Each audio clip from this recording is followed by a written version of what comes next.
Welcome to Mind Crime Liberty Show with me, Swithin Dobson, and him, Tim Patton. Today we are joined by Keith Preston to discuss the death of George Floyd and the subsequent rioting and looting that is taking place across America. So, first question, Keith. What actually happened with George Floyd that led to his death? Well, as far as anyone has been able to put together the set of circumstances, of course, all that's being investigated, and there are different takes on that. But what appears to have been the case is that George Floyd, he was an African-American man in Minneapolis, and he was apparently arrested by the police or detained by the police. He was apparently accused of trying to pass a bad check or a forged check. At least that's the allegation that's been made. And the claim is that he refused to comply with the instructions of the police officers. And he ended up on the ground, with a police officer's knee on his neck. There have been claims that vary in terms of whether or not he was pushed on the ground by the police or whether he fell on the ground.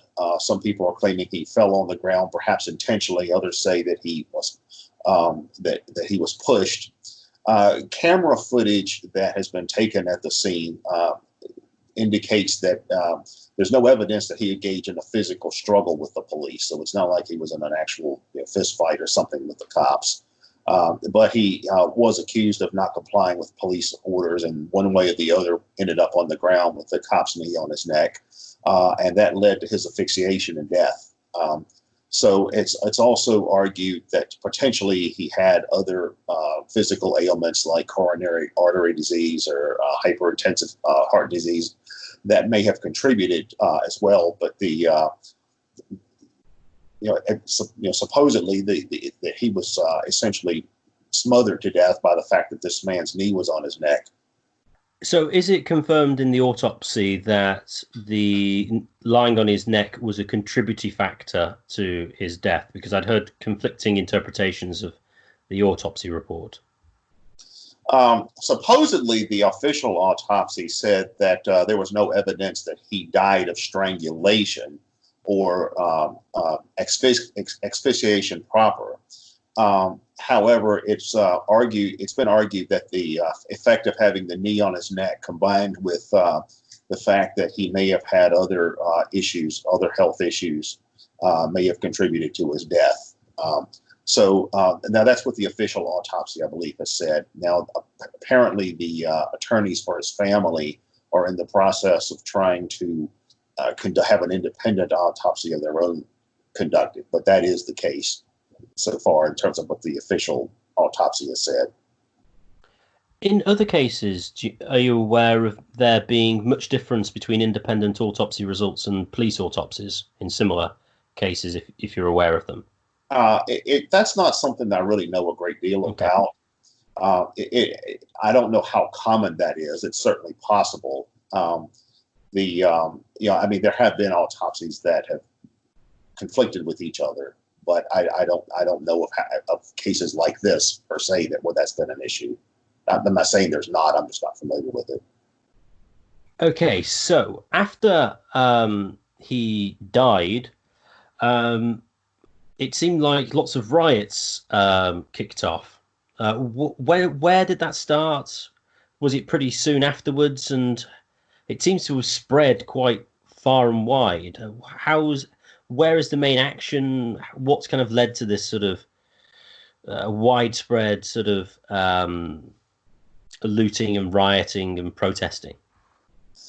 Well, a day later in Minneapolis, there was a protest against the death of George Floyd. And apparently, as the day escalated, the protest went from initially being peaceful to being violent.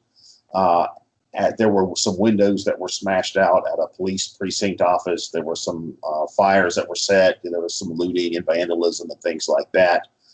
Some clashes with police.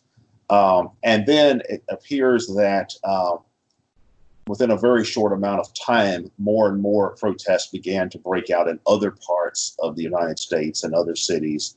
And in each particular case, the intensity of the protests seemed to escalate. You had some peaceful protesters, but you also had an escalation of looting and rioting and arson and vandalism and stuff like that as well. So the situation spiraled very rapidly in the space of what appears to be a couple of days. It was on May 25th that George Floyd died. It was on May 26th that the demonstrations started in Minneapolis. And it was within a day or two, it was spreading to a lot of other cities. And now it's happened. We've now had uprisings in all 50 states in the United States, in virtually all major cities at this point, well over 100 cities.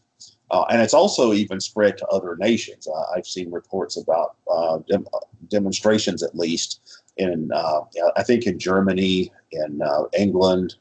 I'm not sure where else, but I know in multiple other nations as well. What exactly happened in Atlanta with the CNN building? How did that exactly conspire? What led to that? Do you have any details on that?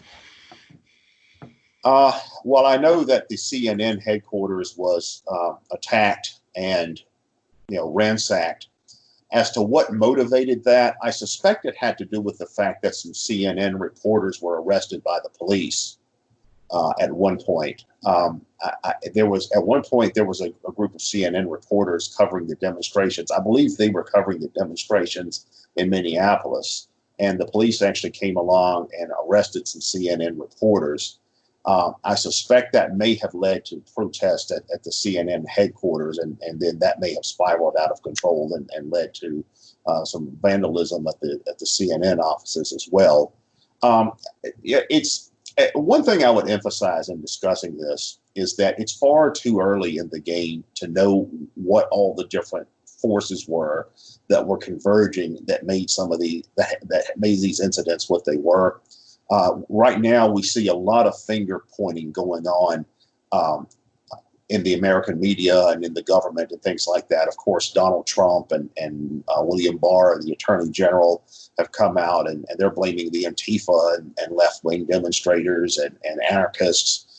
And then I've heard from the other side of the fence, from the Democrats, I've heard them blaming the Russians and claiming they're white nationalists or instigating or acting as provocateurs. I've also heard claims that there are actual police within the ranks of the demonstrators acting as provocateurs. There have been claims about right-wing extremists, these people that are interested in this Boogaloo movement. There have been claims that they have infiltrated the demonstrations and are creating chaos.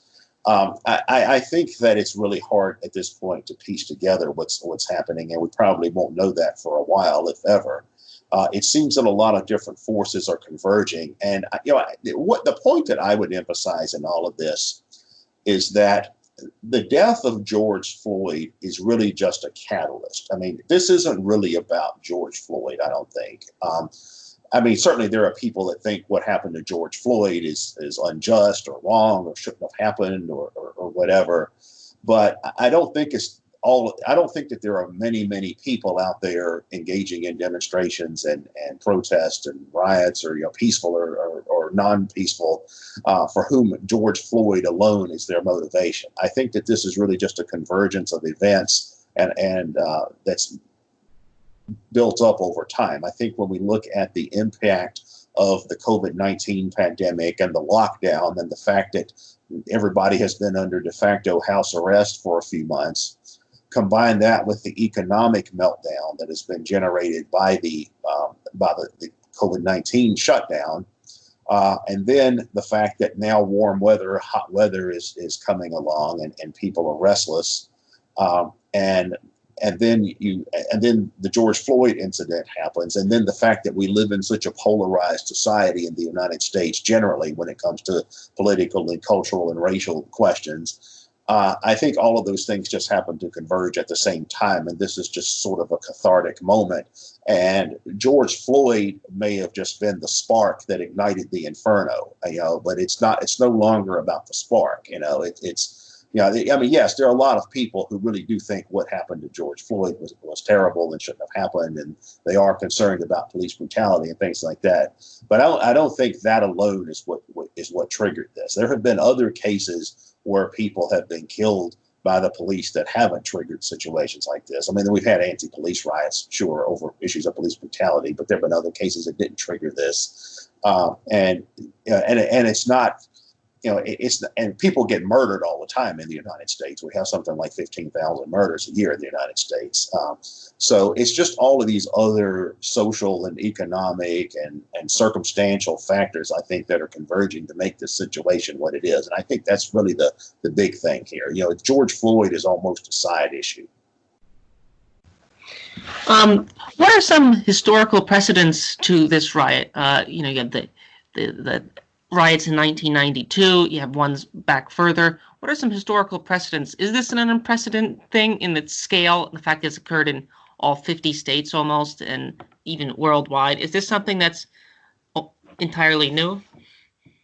Well, it's not new, but it is the biggest set of uprisings of this kind that have happened since the late 1960s. In the late 1960s, in 1968 and 69, following the assassination of Martin Luther King, you had a huge wave of uprisings in American cities similar to this. During that time, you also had the student riots and anti-Vietnam War riots as well. And this is the biggest thing like that that's happened since 1968. So we're talking about over 50 years now. What happened in 1992 at the time were the biggest riots in American history, I believe, but they were largely contained to the West Coast region of the United States, primarily some of the larger cities, especially Los Angeles. But this is something that is now happening everywhere. I mean, it's happened in at least 100 major cities in every 50 states. It's spread to other nations. I certainly nothing I've ever seen in my own lifetime that I remember. I'm not old enough to remember the riots in the 1960s. I remember the riots from 1992 very well, but even that wasn't on this level. So this is a major incident. I mean, it's the biggest incident of this type that's happened in half a century. This may seem an obvious question, but what would you say is the main cause of the tension amongst the blacks towards the police and the authorities in general? Is it just that they feel like they're unfairly treated by them, or do they increasingly treat them as like a foreign force? Do they perceive them as tools of white oppression? What is, would you say, the major cause of the particularly distrust, as it were, between the blacks and the police forces which police their areas? Well, there's a lot of things that contribute to that. I mean, it goes all the way back to the beginning of the history of the United States and before that. For most of American history, blacks, African Americans, were a subordinate caste in the United States. Of course, from the time that the first blacks were brought to North America from Africa in the early 17th century, they were brought here as slaves. And slavery existed for 250 years on the North American continent. So we had slavery longer than we've not had slavery. We've not had slavery for a little over 150 years, and we had it for about 250 years. So in the 400-year history of black-white relations, or whatever you want to call it, in North America, for 250 of those 400 years, we had slavery. So that's more than half the time since the earliest English settlements were created in the United States. And then after slavery ended, after emancipation, for about another century after that, blacks were denied the basic civil rights that are mentioned in the U.S. Constitution. And you had this system of segregation that was very similar to South African apartheid that was in place in the South, in the American South. Now that was something of a regional situation, but it was still very prominent, and a lot of blacks that live in the cities, in the large cities today, are their ancestry is in that system, because there was a wave of migrations from the South to the cities in the 20th century, and that's why you see so many African Americans concentrated in American cities, in the larger cities. And it wasn't really until about 50 years ago, it wasn't until the mid 1960s, that the black civil rights were really formally recognized, following the civil rights movement and legislative reforms and some other cultural changes and political changes and legal changes. So there's this lengthy history of African Americans being a subordinate, really more of a subordinate caste than a subordinate class in the United States. And in the 50 years since the civil rights period, you've seen that continue on other levels. While it's interesting, because as I see that history that's happened over the last 50 years, what has happened with African Americans is there's been something of a two-way direction that has gone, in that the conditions for some African Americans have gotten much better, and more blacks have been integrated into, say, the middle class, the upper middle class. There are more rich black people. There are more black people holding positions of prominence and influence and things like that, in the professions and in institutions and leadership positions than ever before.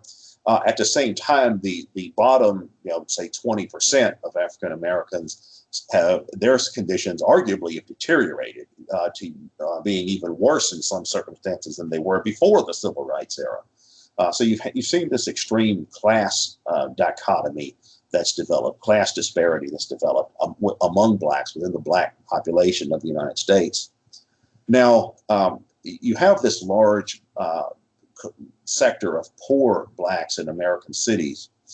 And of course, when it comes to the issue of crime, it's always, the urban poor who commit the majority of the street crimes in society, not necessarily the majority of the crimes. There are no inner city, poor blacks that are committing government crimes. They're not committing war crimes. They're not committing white collar crimes. They're not committing corporate crimes and, Wall Street crimes and all that kind of stuff. So that's important to point out. Poor people commit the kinds of crimes that are, consistent with that particular class position. And that's true of poor people of any color.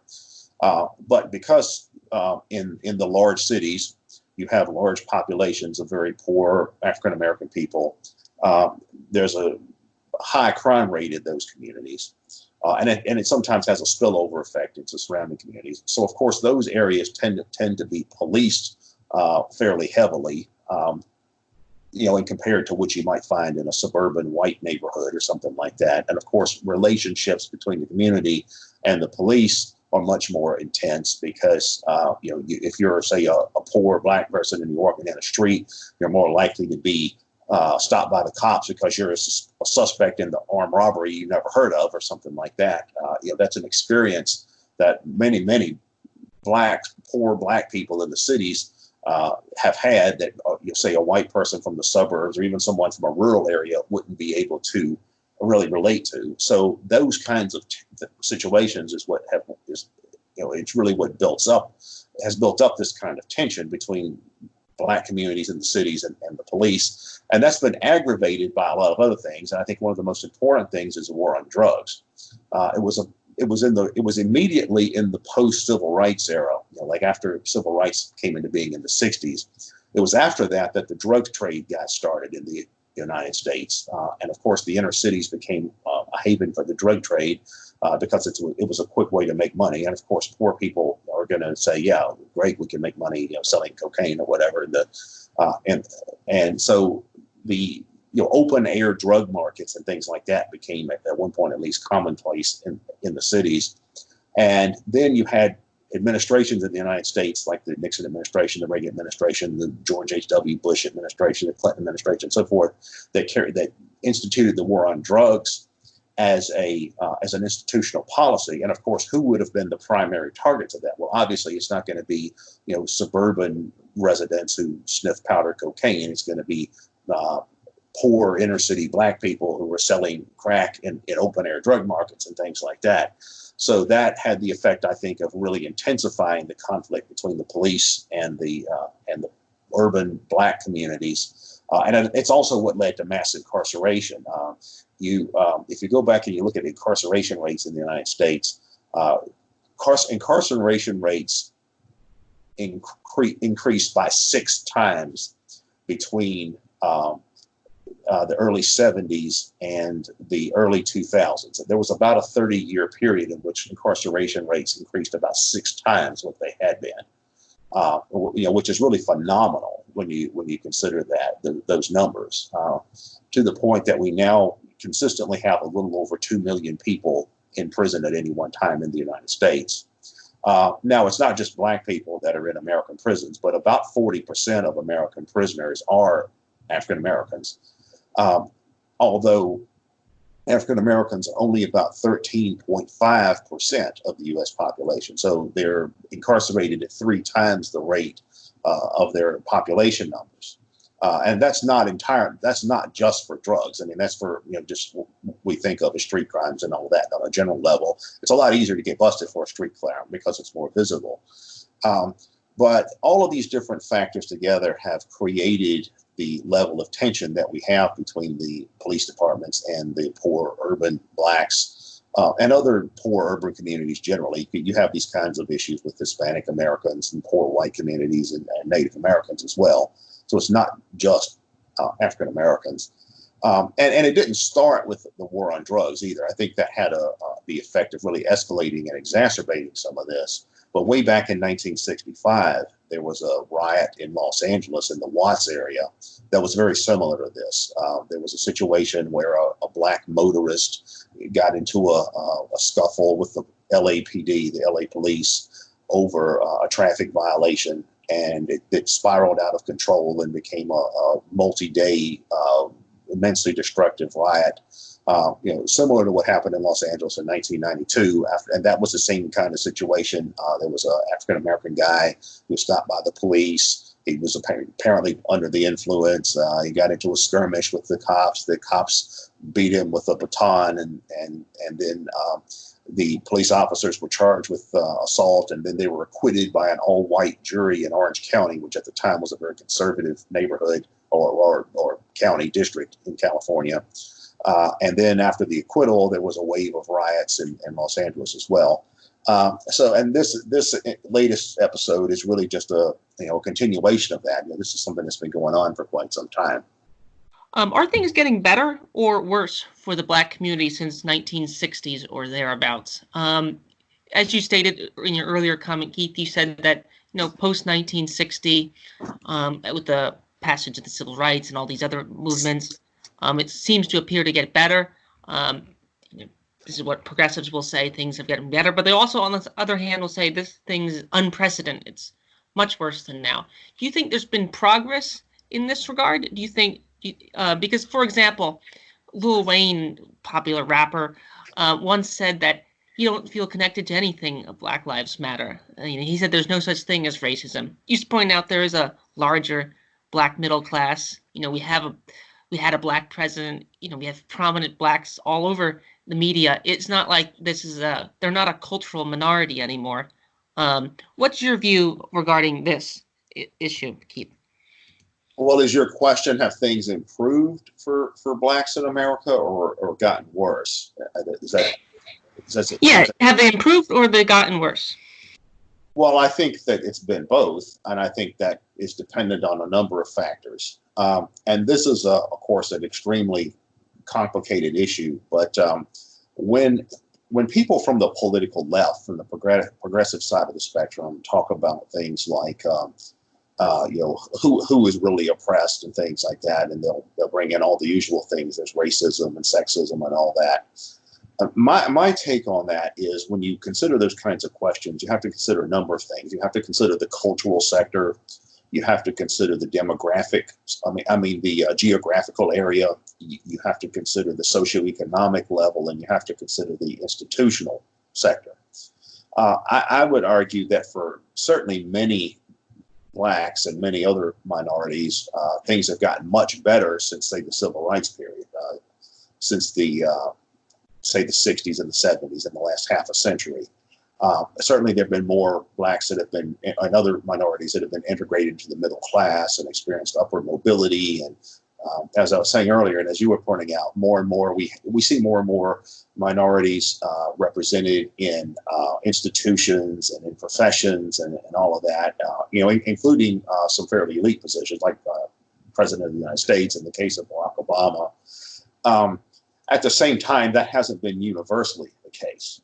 There are some population groups that I think things have gotten worse. And I think I'd say maybe the bottom 20% of blacks, things have gotten worse since even the civil rights period.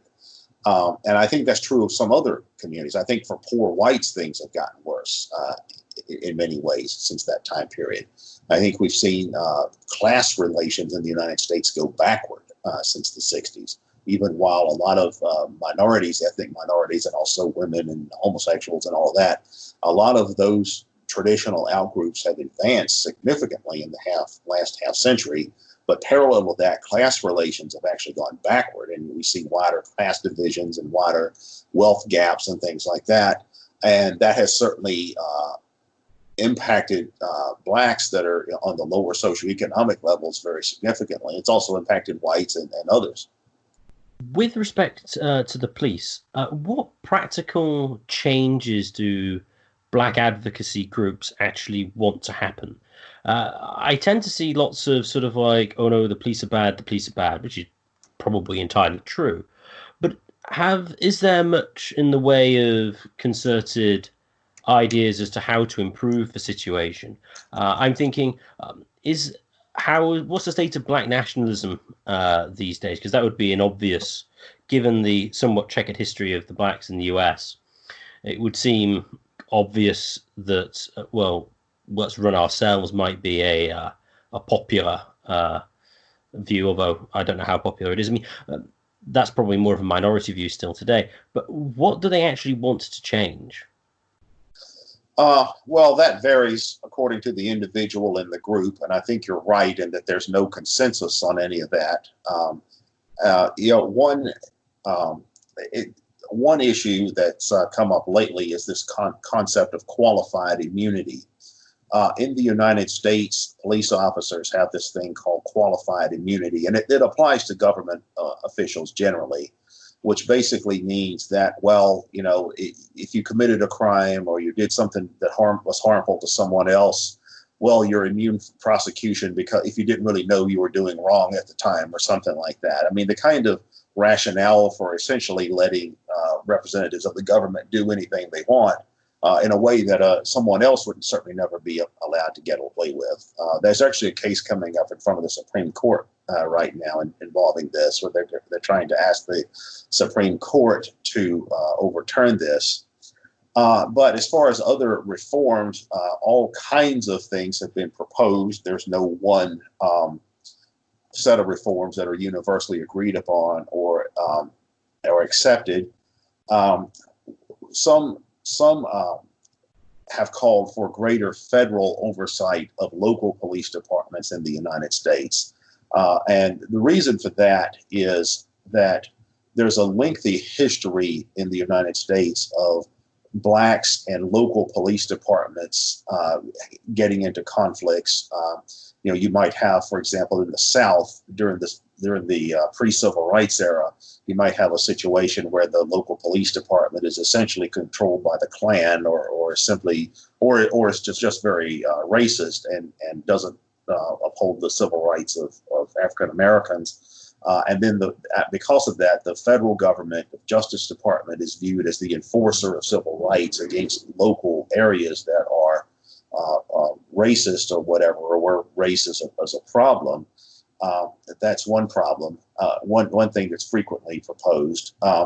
There's also proposals for training police officers in the, say, de-escalation, things like that, diversity training, all of these kinds of things, calling for a greater diversification of police departments, for example, more African American or more minority police officers, generally putting stricter policies on the use of deadly force, requiring police officers to wear body cameras and always have them turned on. That's another thing that's been frequently proposed.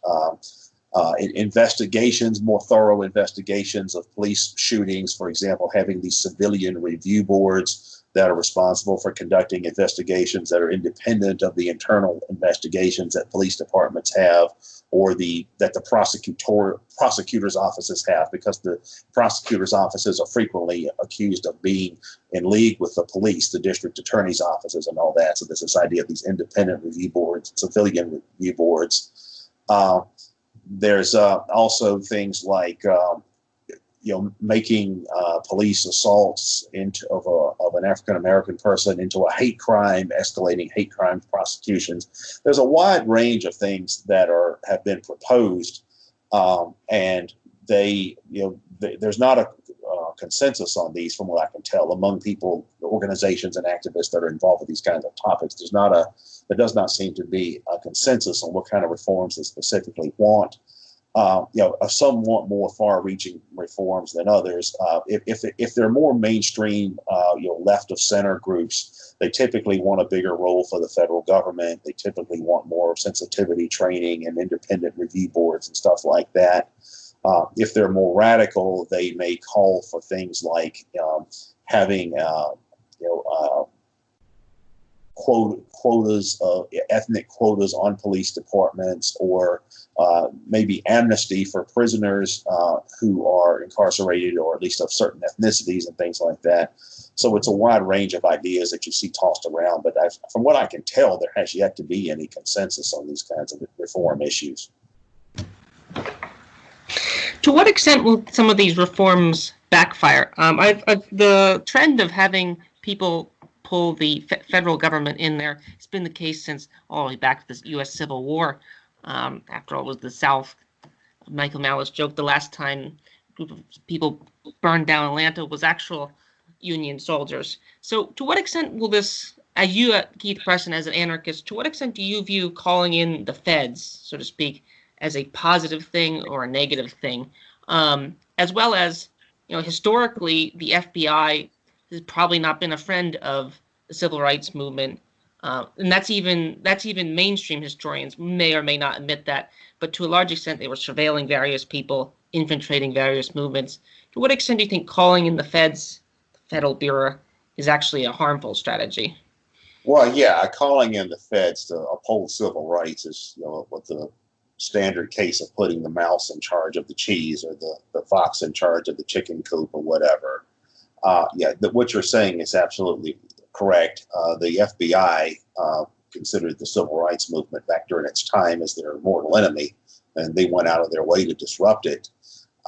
And certainly, if we look at the war on drugs as it's been waged by the federal government, we certainly see that has been a major contributing factor to mass incarceration as well.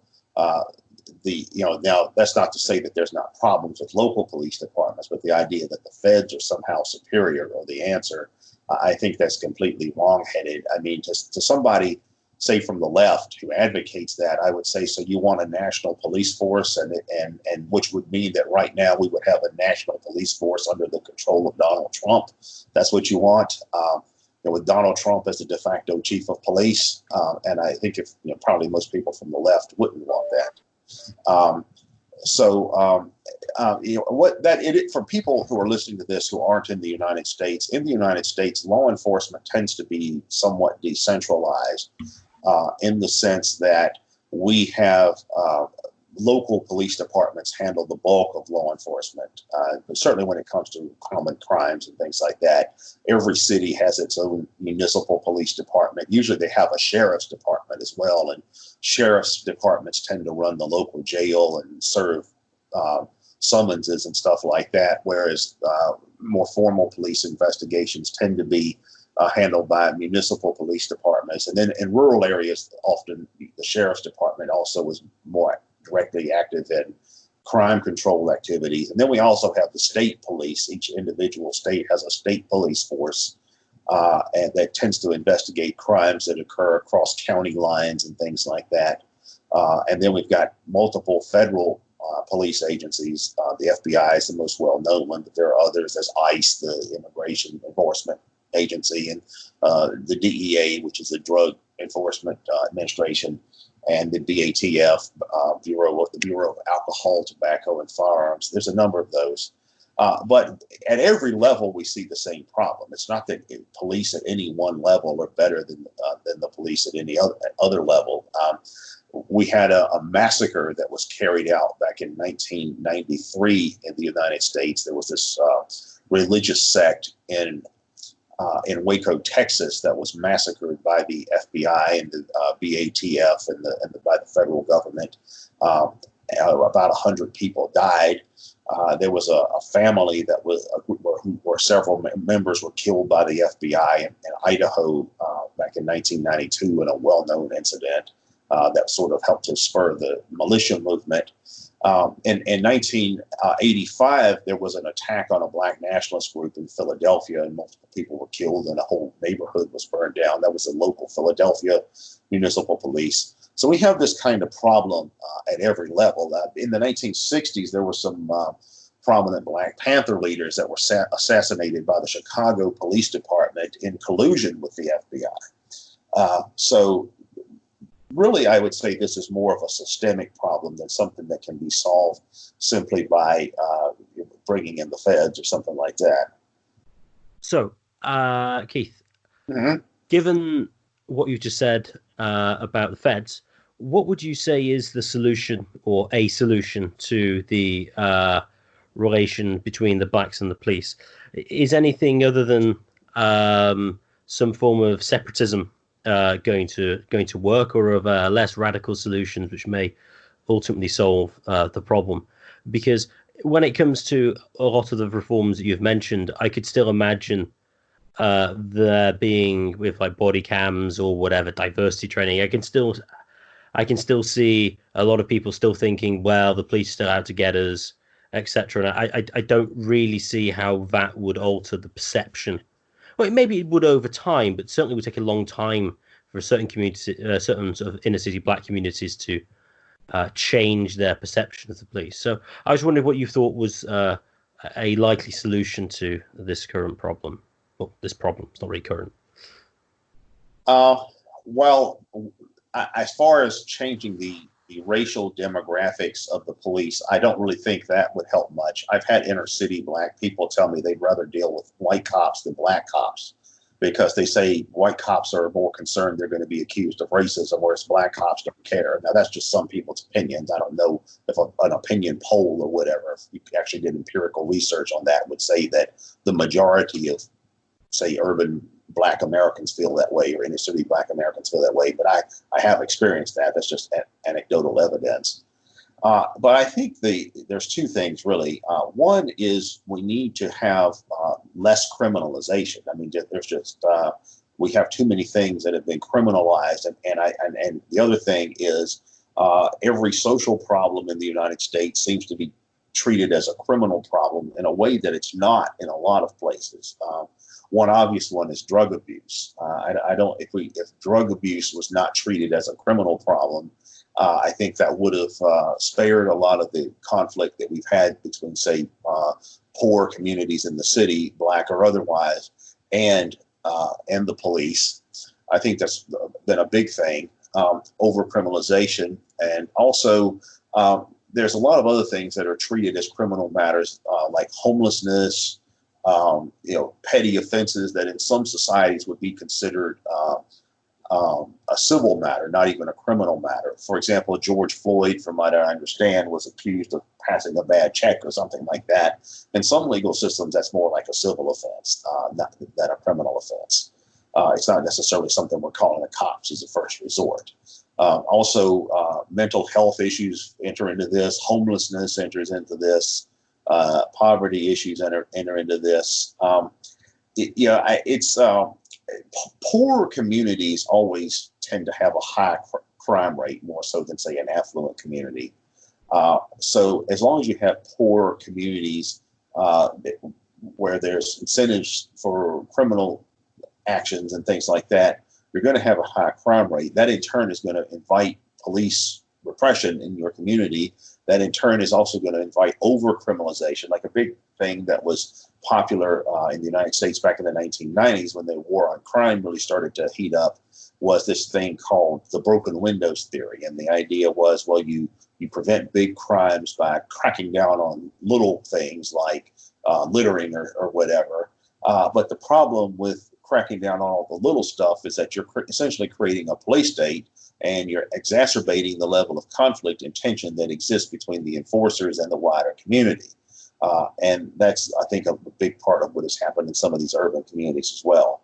So I think that, over-criminalization and treating social problems and economic problems and other things as criminal problems really are one of the major contributing factors of this. What political ideologies or movements do you think most encapsulates or advocates for what you are advocating here? And what political ideologies or movements advocate the least? As you just said, last question, you don't think calling in the FBI is a good idea. It's putting the mouse in charge of the cheese. What would be your political program, or maybe not your precisely, but who do you think comes closest to advocating what you're advocating in the mainstream, or some light version of what you're advocating? Well, you have both libertarians and people from the left who favor some of these ideas, and even some people from the right. There are some people from across the political spectrum who favor the legalization or decriminalization of drugs. There are certainly libertarians, but also many people from the left, and at least some people from the right have that viewpoint as well. And I think that would be a major step towards easing tensions between Black Americans and the police. As far as things like cutting back on overcriminalization generally, I've seen criticism of overcriminalization coming from different points on the spectrum. I've actually seen a lot of material from conservative and mainstream libertarian organizations like the Cato Institute and even the Heritage Foundation and some of the Koch brothers funded groups that complain about overcriminalization. And I've also seen it coming from civil rights organizations and some commentators from the left, like, for example, Michelle Alexander, who wrote the book, The New Jim Crow, has talked about this quite a bit. So you see that coming from the left and right as well, and also from libertarians. So overcriminalization, ending the war on drugs. As far as economic issues that deal with, say, the poverty that you find in the inner cities, I think that's where you find a lot of conflict between the left and right. You find people on the right, say the libertarian right, who want to, they'll say, well, we need to repeal occupational licensing laws and zoning laws and all of these things that prevent self-sufficiency and self-advancement and entrepreneurship in poor communities. Whereas on the left, they tend to be bigger on expanding the welfare state and having much more elaborate public housing and federal jobs guarantee and socialized health care, things like that. The right, the political right tends to take things in a much different direction. They will say, well, the problem with the inner city poor is they don't have a work ethic, or they're too motivated by instant gratification rather than delayed gratification, or there's there's not enough of there's a dysfunctional culture there. They tend to look at it from that kind of direction. So those are all three very, very different and very much different directions and based on much different philosophical precepts. But those are some of the ideas that have been thrown out. As far as where I would start is simply with decriminalizing victimless crimes and then cutting back on overcriminalization generally, so where we're not treating, say, homelessness and things like that as a criminal matter. Thank you for your time, Keith. If anyone would like to follow Keith's work, you can find it at attackthesystem.com. And if you'd like this show, please like and subscribe on YouTube and share it with your friends and family or anyone who find it of interest. And if you would like to contact us about any ideas for the show or just some comments, please contact us at mindcrimeliberty@gmail.com. That is mindcrimelibertyshow@gmail.com. That is mindcrimelibertyshow@gmail.com.